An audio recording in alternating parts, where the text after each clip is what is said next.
One of the problems of ethics is how far does the moral community extend? I mean, let's look back at Kant for just a second. Kant makes it quite clear that only autonomy justifies considering you a moral agent, a certified full-fledged member of the moral community. And of course, by autonomy, he means that you're rational and that you are not being coerced. He winds up excluding from full moral agency the very young and the very old, on the grounds that one lacks full moral capacity in terms of intellect, the other perhaps lacks it in terms of the ability to be considered truly free. However, we do still call these part of the moral community. We talk about them as being moral patients rather than moral agents. But then are they full-fledged members of the moral community, or are they only, by extension, things we must be concerned about as moral agents, but not truly members? Well, if we extend membership of the community to the very young and the very old, what about the next step out, so to speak? The fetuses and the newly dead. Are they still members of the moral community? Have they yet become members of the moral community? And if we extend it to them, on what grounds? That they will be someday autonomous, the way we do for the young? That they used to be autonomous, the way we do for the old? And what about creatures that will never be autonomous? Or at least whose autonomy is in full question? That is to say, Kant was willing to consider that it was possible dolphins might be autonomous. They might be rational creatures who can act freely. If that's true for Kant and dolphins, well, what about other animals? Or another way to go. The utilitarian says that which causes the most pain is the most wrong. That which causes the most pleasure is the rightest. Does that include the pains and pleasures of animals? I mean, again, we can draw some clear lines. Some animals have the neurological networks necessary to feel pain and pleasure. Others don't. So we can exclude them. I mean, we don't have any real conclusive evidence, for example, that plants feel pain, that they have any kind of neurological network that transmits signals of that kind of information. So we can set them aside. Or can we? Well, we'll get there in a second.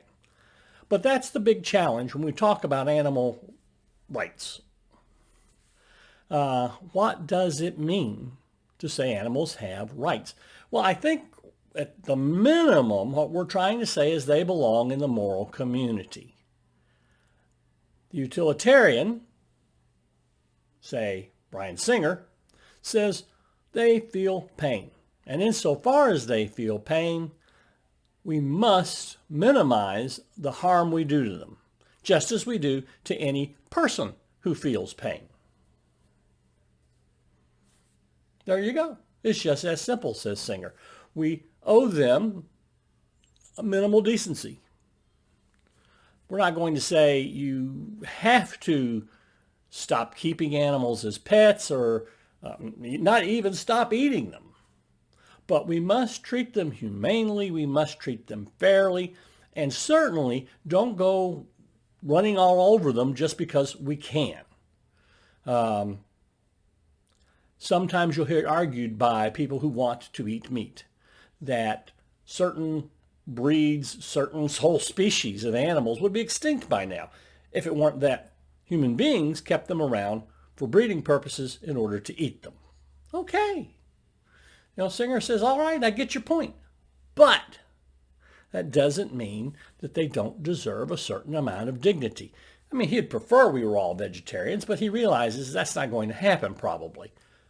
What can happen, though, is that every animal is treated with minimal consideration for their pain and maximum consideration for their pleasure. Let's get them well treated.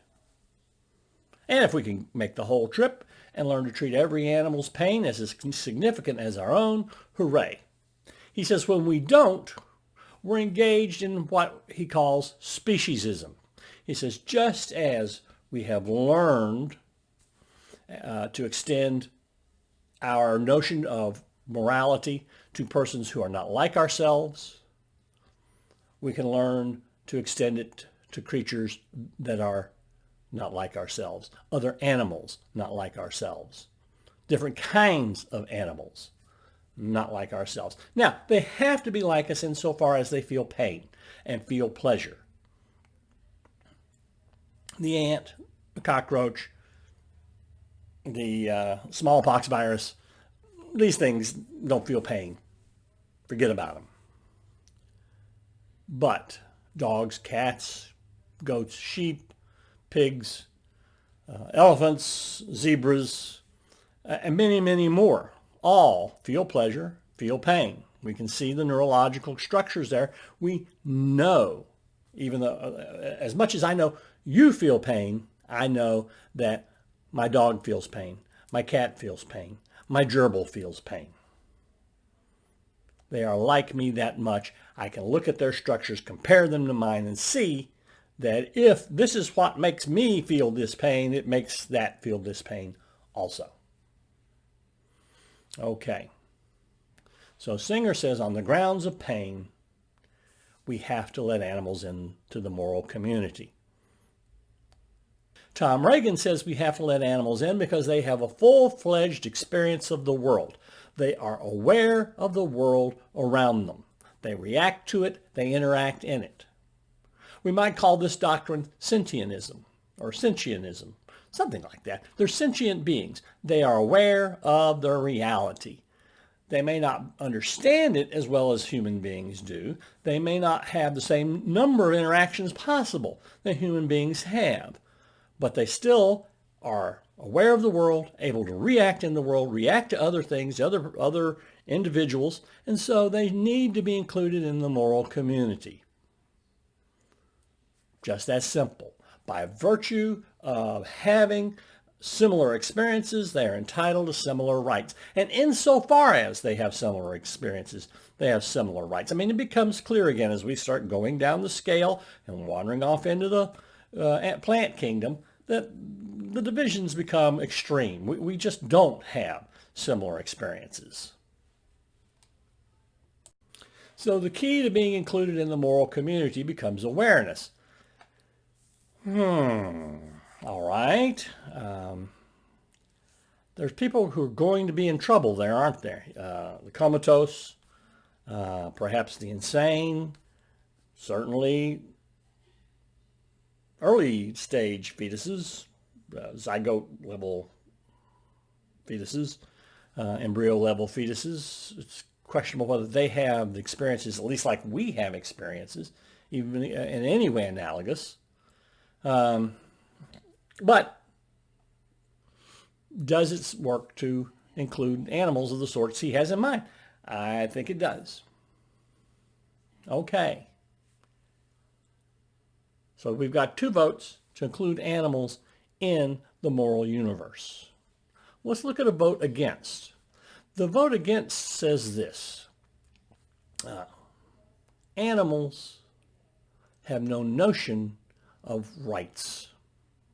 Rights are purely a human concoction, and therefore only humans are entitled to them. Or to word that differently, a right, unlike an interest, is a claim that can be made by a moral agent only, under principles that govern both the claimant, that is to say the person who says they have the right, and the target of the claim. Okay, let's try to put it in some kind of context.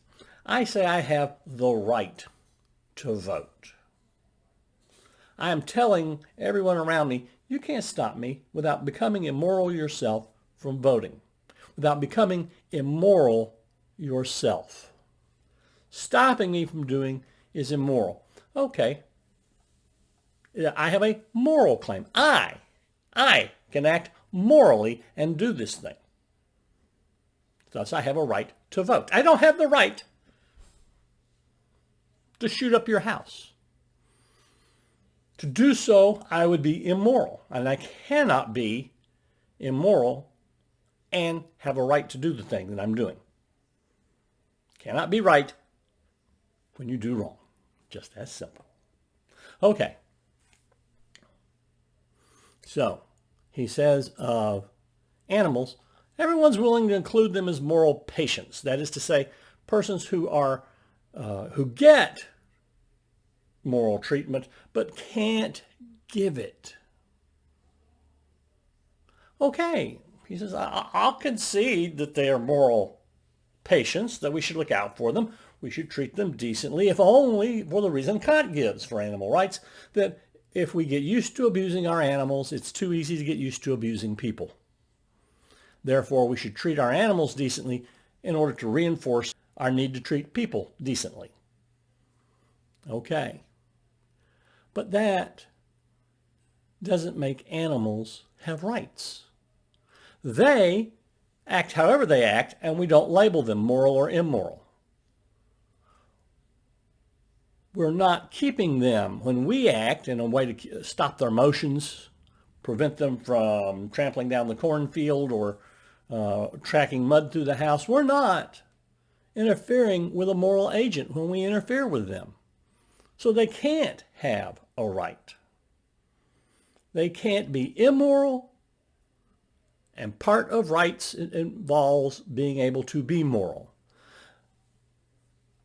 They take actions which we can morally interfere with. In fact, all their actions we can morally interfere with.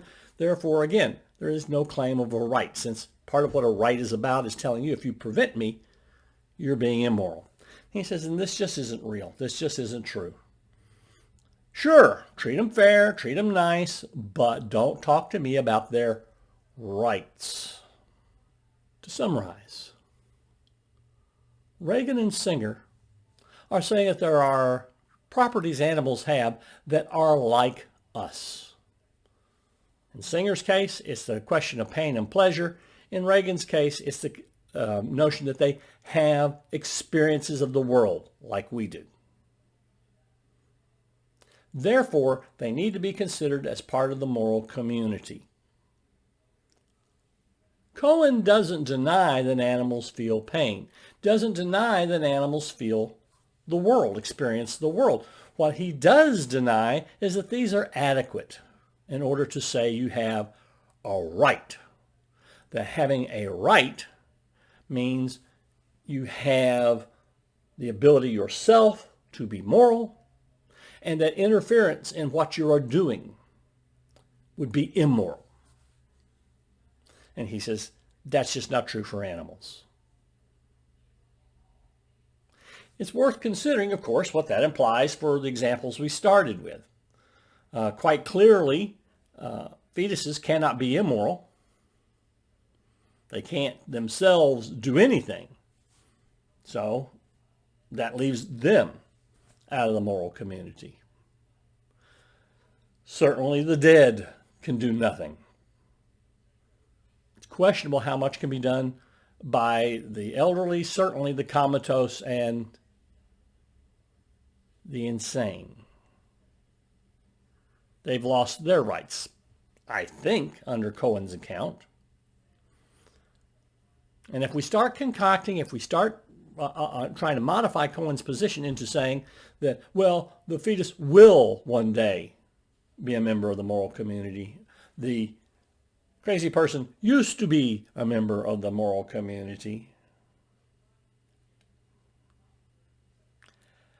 But then why not let in the animals? A lot to think about. A lot to talk about. Talking is the most important thing we could do in philosophy. That's why so many philosophy giants wrote in dialogues. Talking gets us somewhere. Okay. Think a lot. Talk a lot. Keep talking philosophy.